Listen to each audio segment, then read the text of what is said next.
Hey everyone, so as you might know from my Facebook page, I was at the film festival Cologne, and there were some pretty sweet films there. Suffice to say, I was eager to check them out and make a short review of my overall experience watching them. The following reviews are my quick thoughts on the films that I saw at the festival. Maybe I'll do a more in-depth review on them in the future, but for now this will do. So here's the part 1 of the short reviews of the films I watched. The second part will soon to follow. Enjoy! 갑갑해요. 아가씨들은 어떻게 이러고 살아요?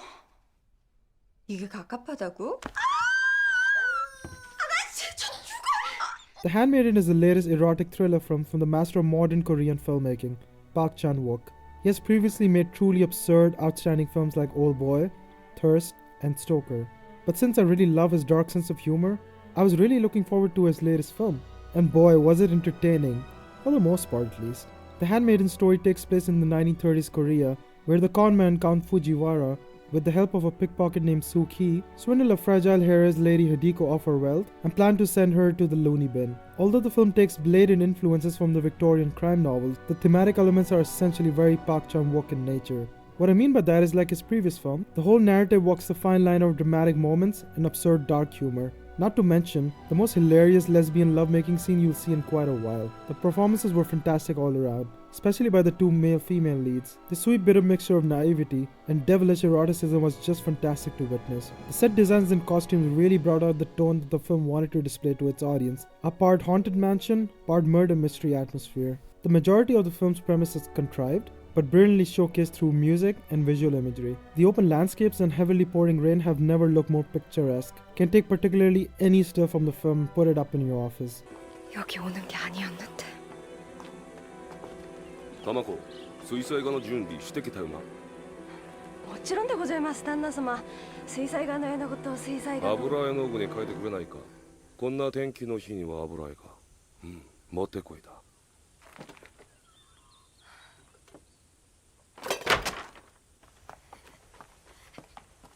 My biggest complaint though have to be the stretching of a joke beyond its laughability. This is a problem that has been there in Park Chan-wook's later films that I unfortunately cannot shake off. I mean, I get it, the lesbian lovemaking scene goes on for a bit too long and is supposed to make you uncomfortable, but that just doesn't justify why the point should be continuously made throughout its length.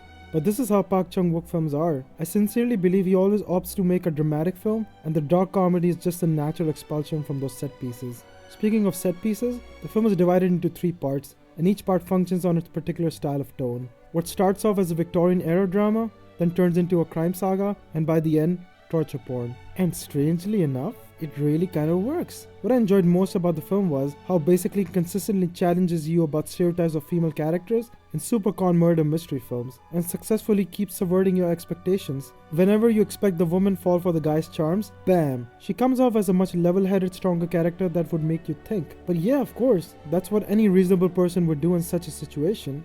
Not revealing too much about the film, but there's a scene where the male protagonist makes a deal with the female about a venture, and as you would expect, they would end up falling in love together. But nope, they both stick to their guns and are inherently selfish in what they want. As an avid film reviewer, this was extremely refreshing for me to watch.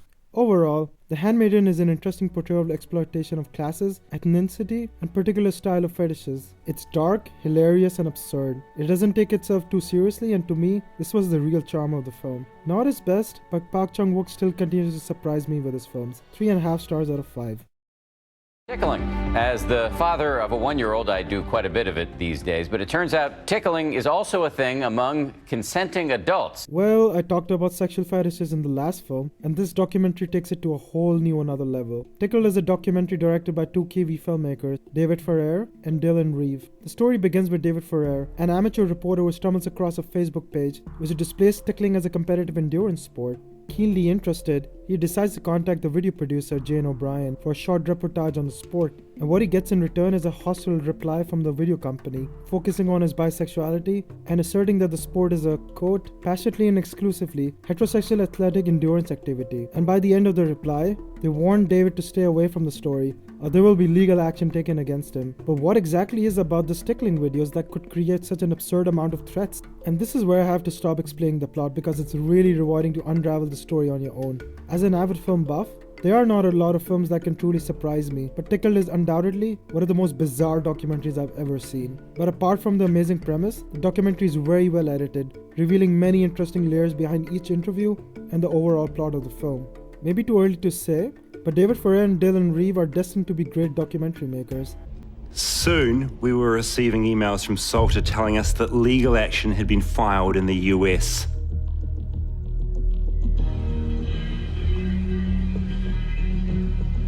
I had no money to hire a New Zealand lawyer, let alone face the American justice system.